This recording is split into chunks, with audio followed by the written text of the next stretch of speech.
열왕기상 20장 31절 43절은 이스라엘과 아람의 두 번째 전쟁, 아벡에서의 두 번째 전쟁에서 대승을 거둔 아합 왕이 바로 베나닷, 아람의 왕이었던 베나닷을 너그럽게 자비를 베푼 그 장면이 기록되어 있습니다. 그리고 그것으로 인해서 하나님의 선지자를 통해서 그의 잘못을 깨우치게 하는 그런 이야기가 오늘 본문 속에 담겨져 있습니다. 하나님께서는 아합이 하나님의 말씀에 순종한 것으로 인해서, 그리고 또 하나님께서 산뿐만 아니라 평지와 모든 만물의 주가 되심을 나타내기 위해서 그 전쟁 가운데 승리를 거두게 하신 것이죠. 그런데 아합은 이 베나닷을 사사로이 그를 풀어줍니다.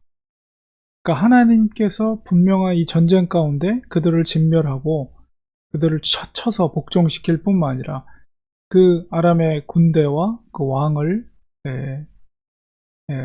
처리해야 함에도 불구하고 아합은 그 베나닷과 그 친아들이 붉은 배로 허리를 동이고 왕 앞에 겸손하게 나타나고 왕 앞에 뭔가 생명을 살려달라고 하면 그가 자비를 베풀 것을 이제 기대하면서 그렇게 했죠. 결국 아합은 그들을 자비를 베풀어서 그들을 살려보냅니다.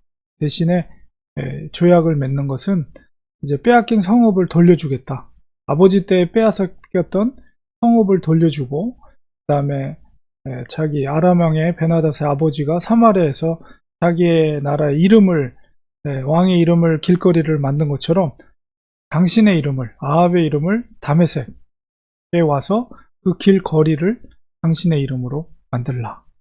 이렇게 이제 뭔가 자기들이 뭔가 조공을 바치는 듯한 주종 관계 속에서 스스로 이렇게 낮춰지는 태도로 이렇게 제안을 했을 때 아합이 그것을 받아들여요. 근데 사실은 그거는 지금 당장 목숨을 생명을 유지하기 위해서 아합에게 이렇게 좋은 이야기를 한 거지, 진짜로 이제 그를 복종하겠다는 그런 모습은 나중에 이제 읽어보면 이어지는 말씀 속에서 이제 3차 전쟁이 벌어질 때 베나닷이 그 약조를 깨뜨리고 성읍을 돌려주지 않게 되죠. 그래서 다시 전쟁이 벌어지게 돼요.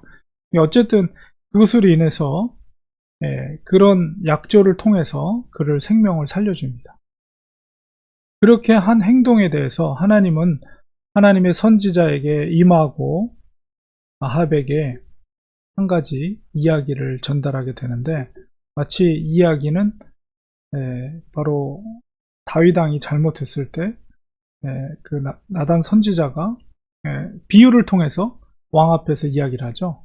가난한 부자와 가난한 양을 빼앗는 그 이야기를 하는데, 역시 하나님의 사람도 그 비슷한 이야기를 합니다. 뭐냐면 옆에 있는 사람한테 자기를 상하게 때리도록 하죠.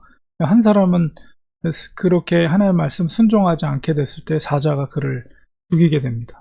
얼마나 엄중한가, 하나님의 말씀의 엄중한가를 나타내는 그런 사건인데, 그 두려움 가운데 그 선지자를 때립니다. 그래서 상해를 입히고, 그것은 이제 하나님께서 그렇게 지혜를 주신 거죠. 그리고 자기가 상해된 붕대를 감고 선지자임을 숨기고 아합 왕 앞에 나타나서 자기가 왜 이렇게 됐는가, 마치 전쟁에서 지금 막 온 사람처럼 그렇게 하면서 그 동료가 포로를 자기한테 맡겼는데 그 포로를 꼭 책임지고 붙잡고 있어야 되는데 그것을 놓치게 되면 대신해서 너가 생명을 주던가 아니면 은 한 달란트, 굉장히 큰 금액인데 그것을 내주던가 해야 된다, 당부를 하면서 포로를 맡겼는데 자기가 포로를 놓쳤다는 거예요. 포로를 놓쳐버려서 이제 내가 어떻게 될지 모르겠다라고 했을 때 아합 왕이 그 분장한, 다쳐서 이렇게 붕대를 감은 그 선지자에게 얘기합니다. 너가 그렇게 약조를 했으니까 너가 그렇게 해야 된다. 뭐예요? 죽던가 너 생명을 대신하던가 아니면 너가 그 값을 치르던가 해야 된다. 그때 이제 이 선지자가 붕대를 풀고 바로 자기가 하나님의 선지자라는 것을 보여주죠. 아하방도 그가 얼굴을 봤을 때 하나님의 선지자 중에 한 사람이라는 것을 알아보게 됐어요. 그리고 그 선지자가 아하방에 얘기합니다. 그러니까 이 아람 왕을 살려준 것, 풀어준 것이 바로 하나님 앞에 당신이 죄를 범죄한 것이다. 하나님이 멸하기로 작정한 사람을 너가 스스로 놓아준 것이다. 그렇기 때문에 그 사람의 목숨을 너가 대신해야 된다.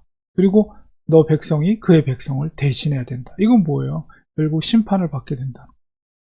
이 이야기를 듣고 이제 아합 왕은 근심하며 사마리로 돌아가게 됩니다. 이 선지자의 말씀이 뭡니까? 바로 끝까지 하나님의 말씀에 순종해야 돼요. 근데 승리를 했다고 해서 2번이나 승리를 했다고 해서 교만해가지고 자기 스스로가 판단을 내리고 그렇게 자비를 베푼 것은 굉장히 어리석은 행동이라는 것이죠. 끝까지 마지막까지 하나님의 말씀을 순종하는 것이 중요한 것입니다. 사사로이 어리석은 자비를 통해서 결국 그것으로 인해서 아합이 죽게 되거든요. 약속을 그가 깨뜨리게 되고 전쟁이 벌어지게 됩니다. 이렇게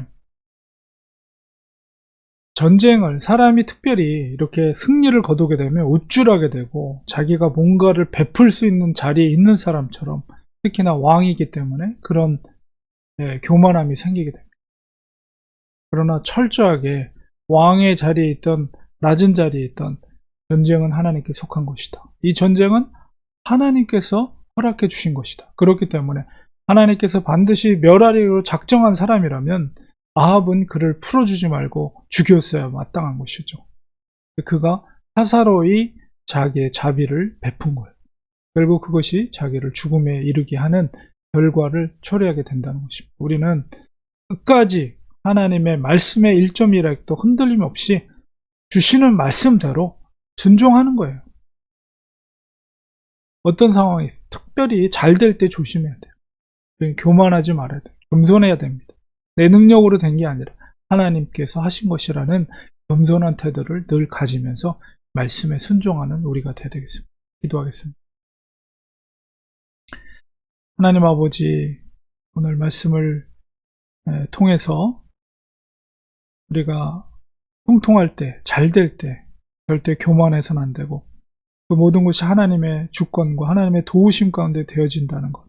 그렇기 때문에 철저히 하나님의 말씀에 순종하는 것이 진정 우리에게 필요한 믿음의 덕목이라는 것을 깨닫고 특별히 잘 되는 상황 속에서 교만하지 않고 겸손한 우리들이 되게 하여 주시옵소서. 예수님의 이름으로 기도드리옵나이다. 아멘.